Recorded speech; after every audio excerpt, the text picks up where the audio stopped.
आत्मा से जन्म है वो जानता है कि आशीष लेने का सही तरीका क्या है। दाऊद जानता था कि आशीष लेने का सही तरीका ये है कि मैं आत्मा के द्वारा चलूं और अपनी मर्जी ना करूं और परमेश्वर के वचन से बाहर ना हूं। और बाइबल कहती है उसने इंतजार किया, क्योंकि दाऊद एक बात अपने दिल से जानता था कि उस कुर्सी तक पहुंचने के लिए मुझे अभिषेक की जरूरत है। वो अभिषेक जो राज्य करने के लिए परमेश्वर मुझे देगा। इसीलिए अपने ध्यान को अभिषेक की तरफ लगाते हुए परमेश्वर के वचन से ना मुड़ने के कारण और पवित्रता में अड़े और खड़े रहने के कारण एक दिन आया जब दाऊद को यहूदा का राज्य दे दिया गया।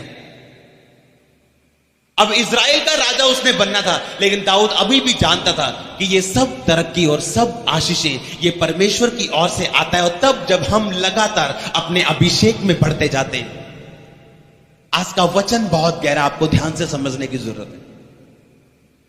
अब दाऊद एक हिस्से का राजा बन गया और बहुत बड़ा हिस्सा अभी पर पड़ा था। दाऊद जानता था, क्योंकि वो आत्मिक इंसान था, कि अब मुझे बड़े हिस्से में राज करने के लिए और बड़े अभिषेक की जरूरत है। इसीलिए दाऊद अपनी जिंदगी में से पवित्र आत्मा को कभी अलग नहीं होने, चाहे आपको पसंद हो या ना हो।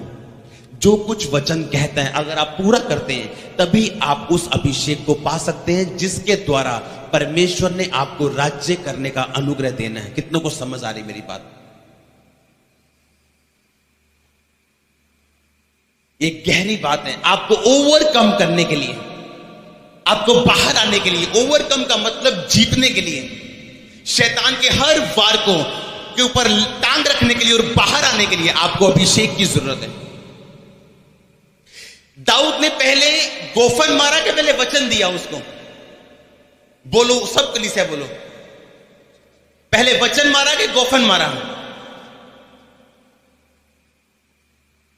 जब परमेश्वर ने सृष्टि बनाई थी तो परमेश्वर ने लिखा, परमेश्वर का आत्मा जल के ऊपर था और परमेश्वर ने वचन बोला और क्या हुआ?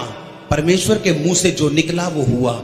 धरती बनी, आकाश बना और सब चीजें बनी। आमीन। दाऊद जानता था कि अगर मैं सिर्फ सामर्थ का इस्तेमाल करूं और वचन ना बोलूं तो गोलियत मरने वाला नहीं। आपकी जिंदगी में वचन और पवित्र आत्मा की हुजूरी ये दोनों होने जरूरी है, शैतान के ऊपर कब्जा करने के लिए, उसे हराने के लिए, उसे मारने के लिए अपनी जिंदगी में। बहुत सारे लोग जिनकी आत्मिक आंखें नहीं खुली, वो परमेश्वर से गलत टाइम पर चीजों को एक्सपेक्ट करते हैं, आशा रखते हैं। कोई भी आशीष जिसे आप संभाल नहीं सकते परमेश्वर आपको देंगे नहीं, जब तक वो अभिषेक आपकी जिंदगी में नहीं है जिसके कारण आप उस आशीष को संभाल सके। परमेश्वर जानते थे क्यों परमेश्वर ने दाऊद को धक्के खाने दिए। परमेश्वर नहीं चाहते कि उसके लोग धक्के खाएं। क्यों अभिषेक होने के बाद भी दाऊद जंगलों में फिरता रहा और भागता रहा, दर दर भटकता रहा? क्योंकि दाऊद एक बात जानता था कि परमेश्वर के वो राज्य, वो कुर्सी को लेने के लिए मुझे आत्मिक रूप से एक अभिषेक की जरूरत है जिसमें मैं बढ़ रहा हूं। और जैसे ही परमेश्वर आपको उस अभिषेक में पाएंगे, वो कुर्सी आपके सामने होगी और राज्य आपका होगा यीशु मसीह के नाम में। अगर आप आत्मिक जन्मे, आत्मा से चल रहे हैं और जन्मे हैं, अगर शारीरिक है तो आप कहेंगे इतने साल हो गए धक्के खाते हैं, इतने साल हो गए परमेश्वर को मानते हैं। दाऊद की तरह आप बोल पाएंगे कि परमेश्वर ने मेरा अभिषेक किया था लेकिन मैं अभी भी जंगलों में फिर रहा हूं और धक्के खा रहा हूं और शाऊल मेरे पीछे। कहां क्या परमेश्वर का वायदा कि तू राजा बनेगा? मैं तो अभी तक जंगलों में वही भेड़ बकरियों को चरा रहा हूं, अब तो वो भी काम मेरे हाथों चला गया। मेरी हालत तो पहले से भी ज्यादा खराब हो चुकी है। जो आत्मा से जन्म है वही जान सकता है कि ये एक परमेश्वर का प्लान है, मुझे इस प्लान में बने रहना है, मुझे इस योजना में बने रहना है। जब तक वो अभिषेक, और शैतान का सबसे बड़ा काम क्या है? जैसे ही एक विश्वासी इस प्लानिंग, इस योजना के नीचे आता है, शैतान का काम है उस अभिषेक को खराब करना जो आप ले रहे हैं, ताकि आप सदा सदा उसी रास्ते में रहें, वहां तक कभी ना पहुंच पाए जहां तक परमेश्वर ने आपको पहुंचने के लिए बुलाया हुआ है।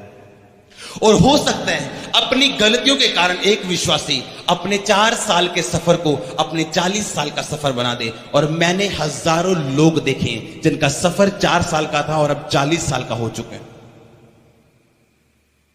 शैतान नहीं मारता, एक बात याद रखो, अपने पड़ोसी को बोलो, पाप मारता है। आमीन। शैतान नहीं मारता। कहां लिखा बाइबल में शैतान मारता है? लिखा मेरे ज्ञान ना होने से मेरी प्रजा नाश हो गई। ज्ञान ना होने का मतलब ज्ञान ना हुआ तो पाप हुआ, और लिखा मेरी प्रजा नाश हुई। कहां लिखा शैतान मारता है? लिखा मेरे ज्ञान ना होने से। पाप की वजह से दाऊद को जब भी मुसीबत आई, उसके पाप की वजह से आई, शैतान की वजह से कभी नहीं आई। पूरी उम्र दाऊद का दुश्मन उस पर कभी हावी नहीं हो सका, लेकिन जब जब उसने पाप किया उसको भागना पड़ा, बेइज्जती करवानी पड़ी और उसे दर दर की ठोकर खानी पड़ी। अगर आप चाहते हैं आप राज्य करें, यानी आप जयवंत जीवन जिए, आपको अभिषेक की जरूरत है। केवल एक अभिषेक है जो आपको ओवरकम करने की ताकत दे सकते हैं। अपने जिस बेटे की आदत आपको बिल्कुल पसंद नहीं, केवल अभिषेक एक चीज है, उस आदत से आपको ऊपर आने की ताकत देने के लिए सिर्फ और सिर्फ परमेश्वर का अभिषेक। कितनों को समझ आ रही? अपने पति के स्वभाव को आप बदल नहीं पा रहे और उसकी बहुत सी बातों से आपको गुस्सा आता है। एक ही दुनिया में हल है, परमेश्वर का अभिषेक। अगर आप बढ़े तो वो आदत आपको खाएगी नहीं अंदर से।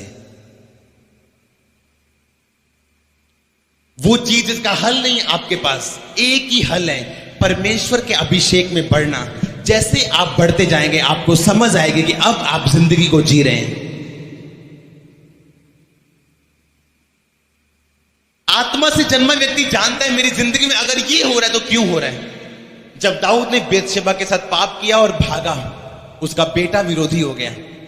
जब भागा तो रास्ते में एक व्यक्ति ने उसे श्रापित किया और बोला, हे ओछे चला जा, परमेश्वर ने शाऊल के घराने का बदला तुझसे लिया है। दाऊद ने कहा अपने लोगों को, इसे कुछ मत कहना, क्योंकि यहोवा ने इसे आज्ञा दिया कि ये मुझे श्राप दे। आप समझ सकते हैं दाऊद की दिमाग को, उसके आत्मा के स्टैंडर्ड को, कि दाऊद आत्मा में कहां खड़ा है। कोई और तो बोलता कि अरे मैं राजा हूं, इसने मुझे ऐसा कहा, इसे मार दो। दाऊद जानता था मेरी जिंदगी में कुछ भी शारीरिक नहीं, जो कुछ हो रहा है ये मेरा किया कराया है सब कुछ। अगर मैं राजे की कुर्सी पे था, वो परमेश्वर की पवित्रता ही थी जो मुझे लेके गई थी। अब मैं भाग रहा हूं तो ये मेरी अपवित्रता ही है, और ये श्राप और ये बेइज्जती मेरे जीवन में हो रही है, ये उसके कारण है, उस पाप के कारण। और जब मैं फिर पवित्रताई में आ जाऊंगा, वो इज्जत फिर वापस आएगी। कितनों को समझ आ रही है आज का वचन? कुछ भी शारीरिक नहीं है आपकी जिंदगी में। अगर आप ध्यान से देखें, अगर आप ध्यान से एनालाइज करें अपनी लाइफ को, आपकी जिंदगी में आने वाली हर चीज आपका पुराना बीज है जो आपने बोया था। दाऊद जानता कि अब मुझे उस कुर्सी पे बैठने के लिए एक अभिषेक की जरूरत है। वो अभिषेक जब आया, टाइम नहीं लगा, वो कुर्सी पे था। अब पूरे इजराइल पे राज्य करने के लिए वो जानता अभी मुझे और अभिषेक की जरूरत है। और बाइबल कहती वो अभिषेक जब उसकी जिंदगी में आया यहूदा से, तब पूरे इजराइल में उसने राज्य किया। आज की रात जब यीशु मसीह ने प्रार्थना की थी गतसमनी बाग में, तो क्या कहा था परमेश्वर से कि हे पिता, हो सके तो ये कटोरा मुझसे टल जाए, लेकिन मेरी नहीं तेरी इच्छा मेरी जिंदगी में पूरी हो। क्यों परमेश्वर ने कहा कि परमेश्वर अगर हो सके तो टल जाए, लेकिन मेरी नहीं आपकी इच्छा पूरी हो? यीशु मसीह अपनी पवित्रताई में रहना जानते थे। परमेश्वर यीशु मसीह जानते कि परमेश्वर की आज्ञा से फिरना और परे हटना अपनी पवित्रताई को खराब करना है, और यीशु मसीह ने अपनी पवित्रताई को कभी भी खराब नहीं होने दिया। कितनों को समझ आ रही मेरी बात? जो कोई आत्मा से जन्म लिखा वो ऐसा ही है। उसे पकड़ पाना इम्पॉसिबल है, उसे हराना इम्पॉसिबल है, उसे डाउन करना इम्पॉसिबल है। आप ऐसे ही बनेंगे यीशु मसीह के नाम में। अगर आप जान जाएंगे आत्मा से जो जन्म है लिखा वो ऐसा ही है। अगर हवा को आप रोक पाएंगे तो लोग आपको रोक पाएंगे, अगर हवा को कोई बांध पाएगा तो लोग आपको बांध पाएंगे। इसलिए जो आत्मा से जन्म है वो ऐसा ही है, बाइबल में लिखा हुआ है। आत्मा से जन्मने का मतलब अपनी जिंदगी को ऐसे मत देखो जैसे आपकी जिंदगी इस समय है। अपनी जिंदगी को अगर आप पवित्रताई में लेके चल रहे हैं तो आप देखेंगे उन बातों को जो आपने सोची भी नहीं। वो आशीषें आपके पास होंगी जो आपने सोची भी नहीं। जितना आप सोच भी नहीं सकते परमेश्वर उतना आपको दे सकते हैं। ये मेरी जिंदगी का एक्सपीरियंस और टेस्टिमनी और गवाही है।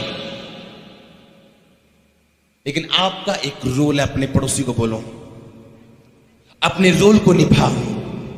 परमेश्वर अपने रोल को निभाएंगे। आमीन।